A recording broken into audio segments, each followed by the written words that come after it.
relationship.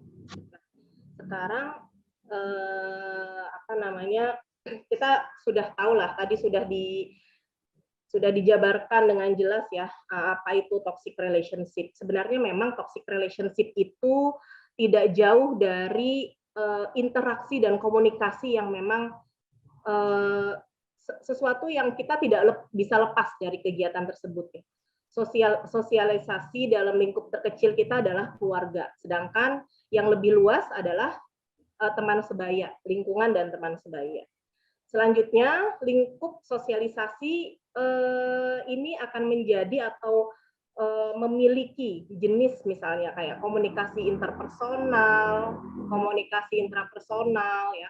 Remaja yang pertamanya punya komunikasi interaksi dengan keluarga, itu dia akan mulai bertegur sapa, membentuk sosial dengan temannya.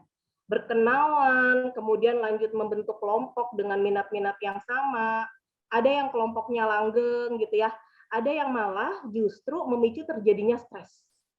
Ya. Jadi tidak semua ternyata kelompok-kelompok yang dibentuk oleh remaja. Nah di sini nih teman-teman di sini, kalau ibu-ibu udah kelihatan ya, misalnya majelis taklim itu kan kelompok. Kalau remaja, teman-teman nih kayak misalnya Mas Rizky, Mbak Sofa itu pasti punya komunitas-komunitas.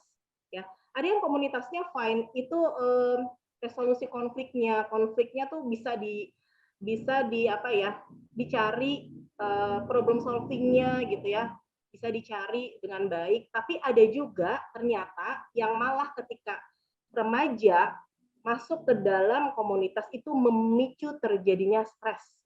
Kenapa? Karena ada kata atau sikap yang menyinggung, ya, atau tindak perundungan, baik secara sengaja atau tidak. Walaupun memang kalau yang namanya interaksi itu kan kita pasti akan berhadapan dengan kata-kata yang tidak menyenangkan atau menyenangkan, itu adalah sesuatu yang biasa terjadi, gitu ya. Nah, tapi ini kita sekarang sedang bicara tentang remaja. Jadi di satu sisi remaja ini butuh komunitas, butuh kelompok, gitu. Dan di kelompok itu pasti akan ada konflik-konflik. Di sisi lain, ya, jadi saya ambil data dari Pusdatin, Kementerian Kesehatan RI, ya, gangguan depresi ternyata sudah mulai muncul sejak usia remaja, usia 15 sampai 24 tahun. Gitu. Kalau kita udah lewat, ya Teh, kita udah lewat dan ibu-ibu di sini udah lewat tuh ya. Gitu. Tapi ini mulai muncul rasa-rasa depresi itu 15 sampai 24 tahun. Dan ternyata di Indonesia ini remaja, awal masa remaja itu ada 6,2%.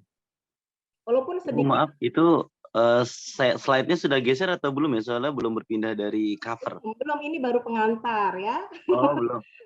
Kirain nggak geser itunya. Belum, tenang dulu Mas. Oke, baik. Maaf Ibu. Iya, 6,2%. 6,2% ini walaupun mungkin kecil, tapi ternyata apa namanya itu harus jadi apa ya, perhatian untuk kita bahwa wah depresi itu ternyata udah di usia 15 tuh udah ada gitu ya. Oke.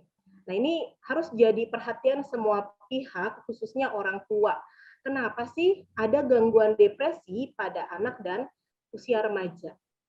Kenapa kayak begitu? Karena gini, di usia remaja kan mereka sedang giatnya menjaring informasi dengan sebayanya. Gitu. Dan di usia remaja pula adalah awal bagi seorang anak mengalami gangguan depresi. Faktor pendorongnya ternyata apa? Bullying. Ya. Bullying itu kalau di Indonesia tuh termasuknya yang banyak terjadi gitu. Bullying tahu ya, perundungan. Kemudian konflik internal keluarga yang akhirnya menjadi pemicu ledakan emosi. Rasa kecewa yang tertahan dan sebagainya. Harusnya pada usia remaja, anak itu belajar menjalin komunikasi dan relasi dengan teman sebaya dan lingkungan. Tapi jika komunikasi itu tidak sehat, maka yang terjadi justru membentuk gangguan depresi hingga membuat remaja terjebak dalam toxic relationship. Jadi itu. Nah, baru kita PowerPoint-nya geser nih ya. Coba kita lihat di sini ada data kekerasan yang terjadi di Indonesia. Saya ambil dari data real time Simfoni Kemen PPA, Kementerian Perlindungan Perempuan dan Anak 1 Januari 2023 sampai 8 Januari 2023. Nah, di sini ada 12.712 kasus. Ya, banyak banget ya. Tapi coba kita lihat bedanya korban laki-laki sama perempuan banyakan mana? Ini maksudnya Apa? yang laki-laki jadi korban atau laki-laki yang pelaku, Bu? Korban. Sebagai korban gitu. Ya. Banyakan mana yang jadi korban? Berarti kalau korbannya perempuan, pelakunya apa, Mas Rizky? Ini data dari Kementerian ini ya, Kemen PPA ya. Jadi ada 12.712, korban laki-lakinya itu 2.471 dan korban perempuannya 11.400. Nah, di sini ada korban berdasarkan usia. Kita lihat yang paling tinggi adalah usia 13 sampai 17 tahun. Yang kedua 25 sampai 44 ya. Ini usia remaja dan usia menikah. Gitu. Oke. Kemudian di sini pelaku berdasarkan hubungan. Ternyata yang paling banyak dilakukan oleh siapa, teman-teman? Coba kita lihat di sini. Oleh pacar. Oleh teman dan pacar. Oleh pacar atau teman. Di sini saya bukannya sedang mengatakan bahwa oh pacar boleh loh, pacaran boleh. Tidak, tapi ini adalah data yang memang real terjadi ya. Hubungan yang paling sering terjadi toxic relationship itu adalah pacar atau teman. Kemudian tertinggi kedua suami istri dan yang terakhir adalah orang tua. Jadi kalau misalnya dilihat gitu, kalau misalnya kita lihat kan apa yang kita dengar di TV, media sosial, itu biasanya Pak, ibu membunuh anak, bapak menganiaya istri, menganiaya anak, suami menganiaya istri. Jarang sekali terungkap yang namanya pacar menganiaya pacar misalnya ya. Tapi ternyata di data Kementerian Perlindungan Perempuan dan Anak ini pacar dan teman termasuk yang paling tinggi. Gitu. Jadi kayak fenomena gunung es ya. Kelihatannya masih sedikit, ternyata setelah kita gali lebih dalam, banyak banget. Oke. Nah ini catatan kasus kekerasan, saya hanya ambil beberapa, karena kalau misalnya kita baca satu-satu kekerasan itu bisa sampai selesai ya. 45 menit kayaknya nggak cukup. Ini saya ambil dari Kompas, Republika, dan Dinas Perlindungan Perempuan dan Anak Kabupaten Blitar. Jadi ada guru di Karawaci, Kota Tangerang mencabuli 7 anak guru. Berarti di sini toxic relationship bisa saja antara guru dan murid. Ya. Kemudian Dinas Perlindungan Perempuan dan Anak Kabupaten Blitar dari Januari sampai awal Maret 2023 ya ada 4 kasus KDRT dan 1 kasus pengancaman penyebaran video pornografi oleh pacar. Kemudian ini saya ambil dari Republika, KDRT yang dilakukan oleh mantan anggota DPR RI. Beliau melakukan penganiayaan berat terhadap istri keduanya yang sedang hamil hingga mengalami pendarahan. Ada juga dosen yang menjepit istrinya di pintu sampai terluka. Ada juga istri yang dianiaya oleh suaminya dengan cara yang di luar kemanusiaan. Disiram dengan bubuk cabai, kepalanya dibenturkan, dan rambutnya dijambak-jambak. Ini adalah contoh dari toxic relationship. Ya, jadi toxic relationship itu bisa di keluarga, yang tadi sudah dijelaskan oleh Aas ya, bisa jadi dari keluarga, di lingkungan, di sekolahan, dimanapun. Itu bisa kita yang jadi korban atau kita yang memang tanpa kita sadari kita yang jadi pelaku. Oke. Nah, toxic itu kita sama-sama tahu ya, beracun. Ada kata lain selain arti dari beracun? Ada nggak kira-kira toxic itu? Yang kita tahu, yang teman-teman tahu, toksik itu apa? Racun Bu memang. Racun ya. Jadi toksik itu beracun. Nah, racun dalam hal ini pastinya sesuatu yang negatif, ya. Negatif, dapat merusak kenyamanan seseorang. Jadi istilah hubungan beracun ini sering ditandai dengan tindakan yang bersifat destruktif, ya. Bersifat destruktif. Ditandai dengan apa? Hubungan yang membuat pasangannya merasa tidak aman.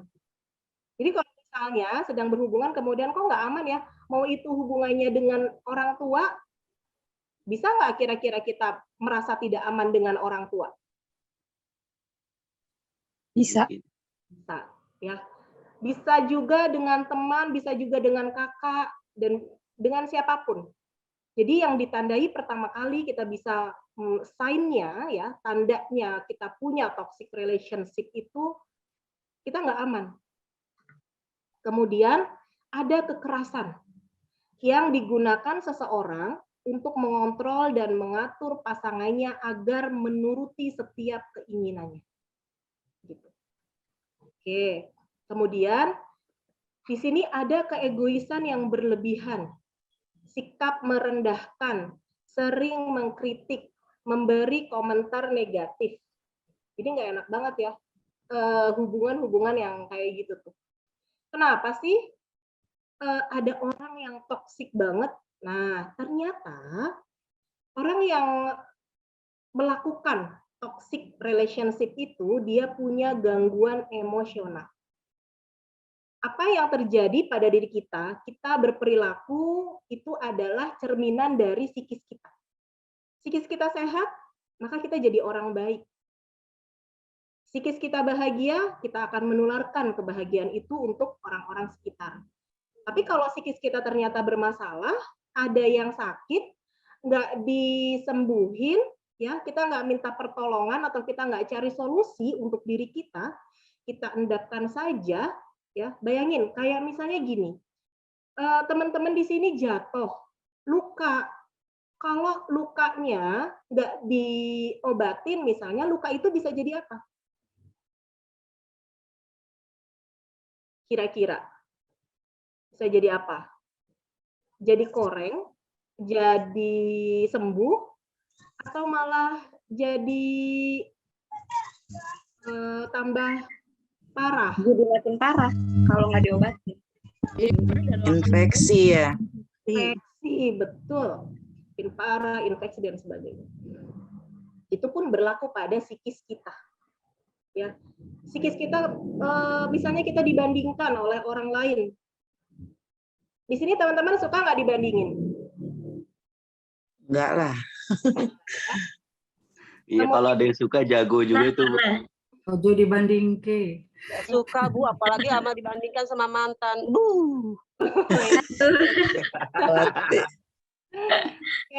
Nggak suka dibandingin, tidak suka diremehkan, tidak suka dibentak dan sebagainya.